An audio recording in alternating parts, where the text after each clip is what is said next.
Olá pessoal, tudo bem com vocês? Meu nome é Rômulo, sejam bem-vindos ao canal. E hoje darei continuidade à série de vídeos a respeito das 12 lições de educação clássica, liberal e católica, consta do volume introdutório, trívio e quadrivium da coleção de artes liberais do Instituto Hugo de São Vítor.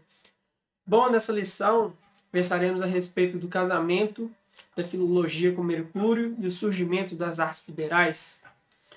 Bom, em princípio, o autor aqui coloca na lição número 9, a respeito deste poema de Capela, que discorre a respeito do casamento da filologia com Mercúrio, né? Ele coloca aqui, a filologia não é uma escrava no poema de Capela, ao contrário, é uma senhora de 7 escravas, as artes ou disciplinas liberais. Ela domina sobre essas escravas que acompanham os homens no caminho que levam à razão. Como? Filologia não estava muito bela para o casamento, estava gorda, barriguda, até que vomita uma biblioteca e retorna à sua forma ideal. As escravas limpam o vômito da sua senhora, vão recolhendo os livros, agora elas têm com que alimentar os homens pelo caminho. No princípio, eram as núpcias, o noivo estava junto à noiva, e a noiva era o noivo. Por isso o homem deixará a sua casa e se juntará à mulher, para que sejam um só. O casamento da razão com a senhora de todas as disciplinas é o princípio e não o fim. Bom, o que é isso, né?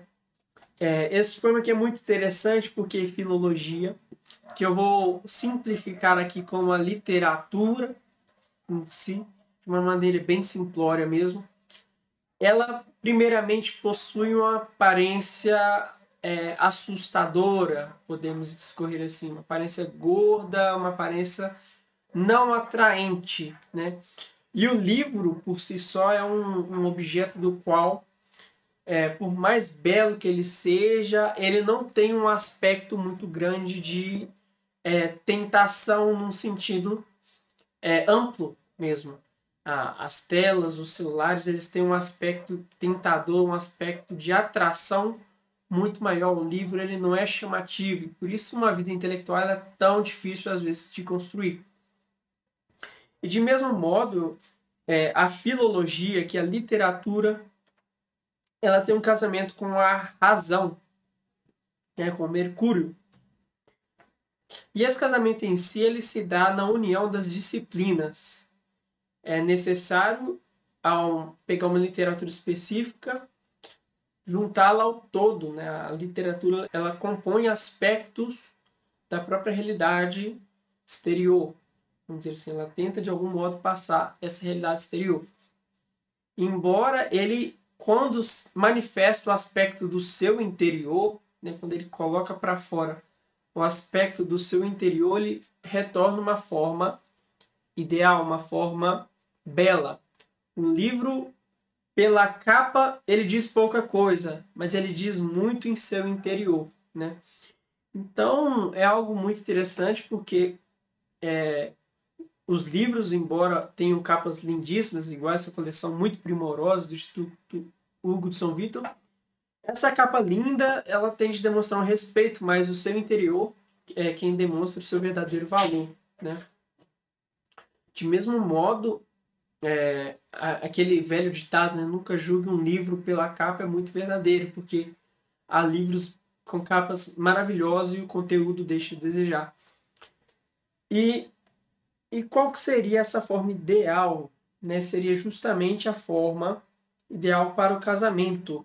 É aqui colocado. O casamento é tornar-se, bem colocado isso de uma maneira muito clara.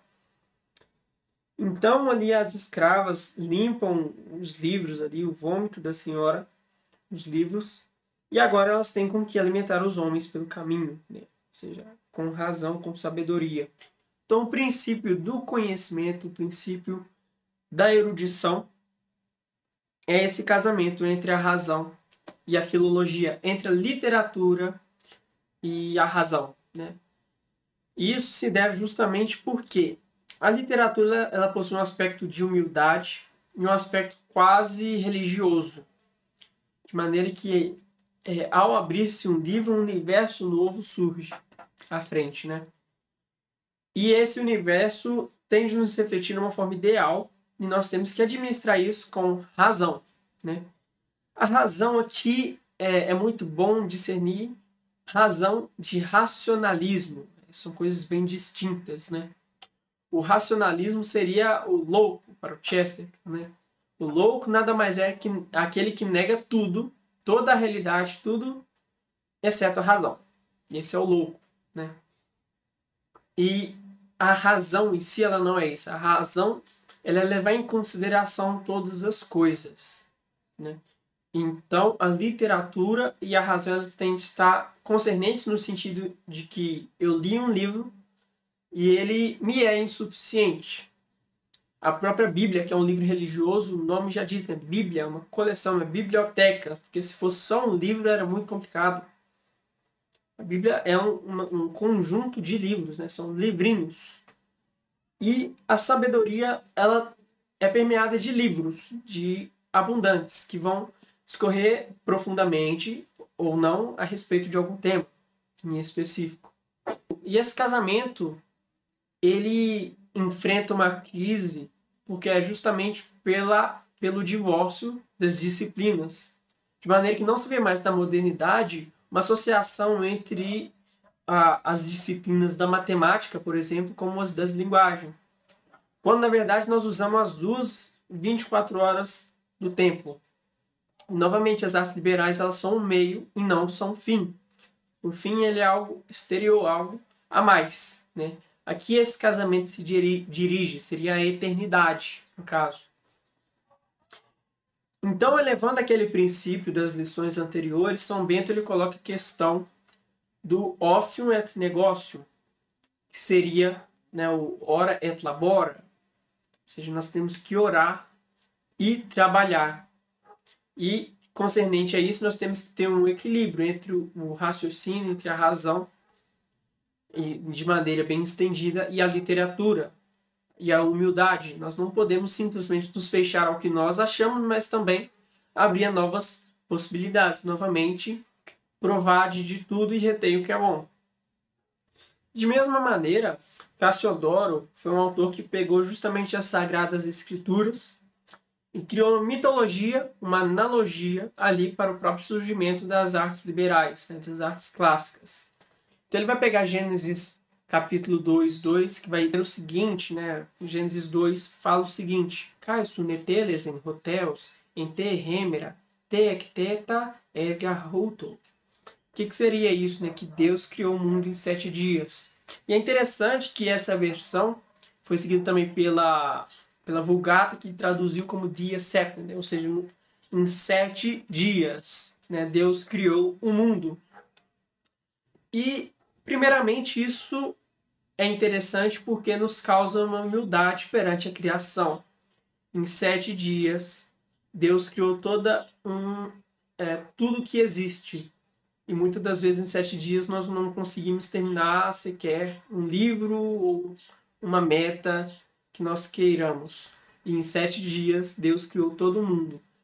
Que esse texto, literal ou não, ele inspira um certo sentimento de humildade, um certo posicionamento de humildade perante a criação, que é tão grandiosa, tão perfeita, e foi feita em tão pouco tempo. E de mesmo modo, 7 dias implicam o decorrimento da semana, ou seja, uma questão também de rotina, uma questão de persistência, né?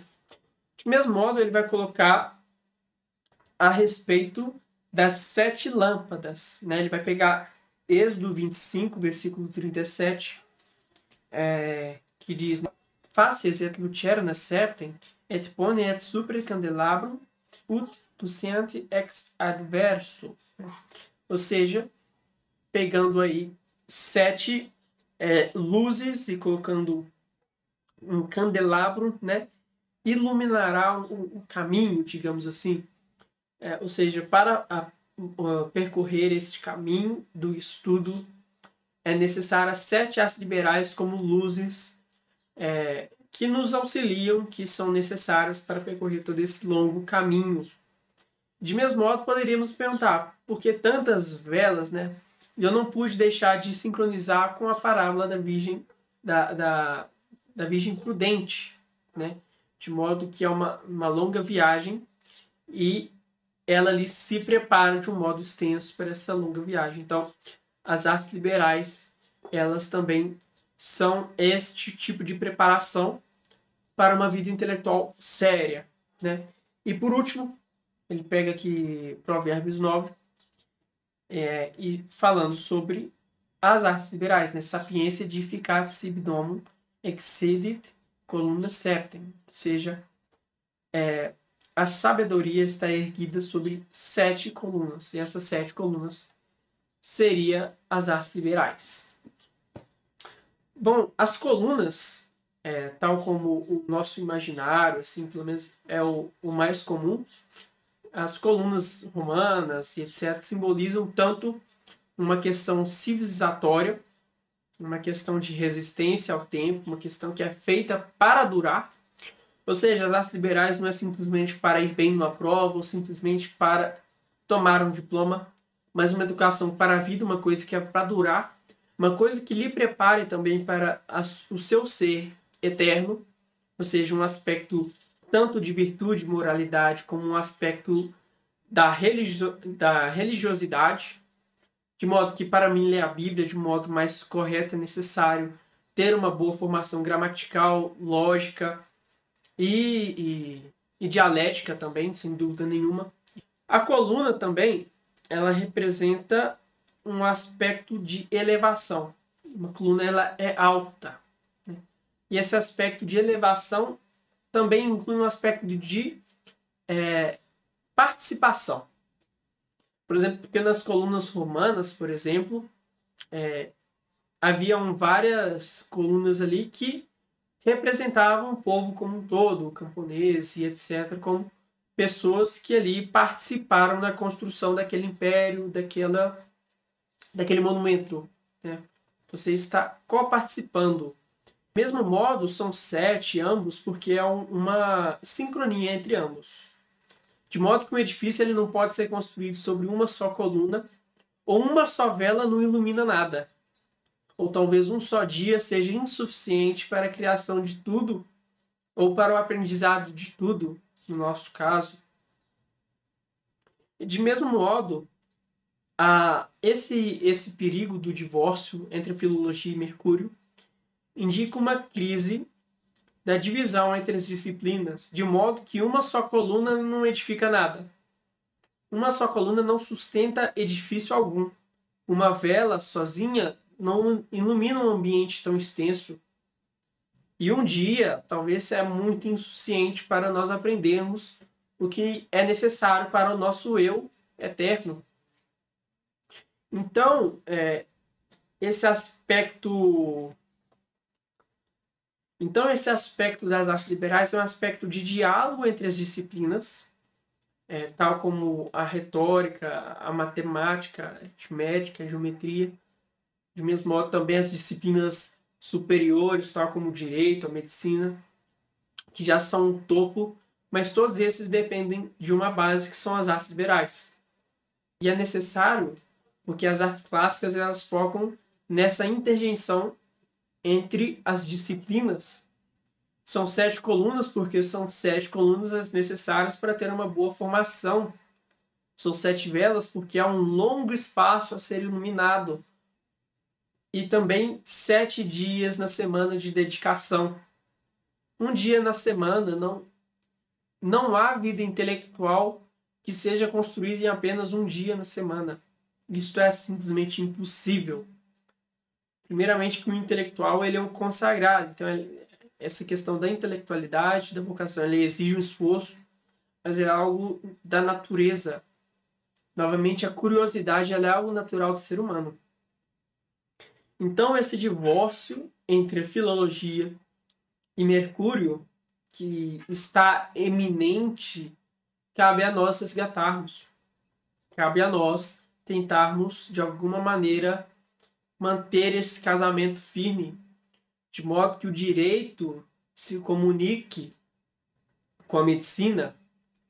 Porque, aliás, se eu não sei o que é justiça, como é que eu vou saber da minha salvação, do que aconteceu na cruz?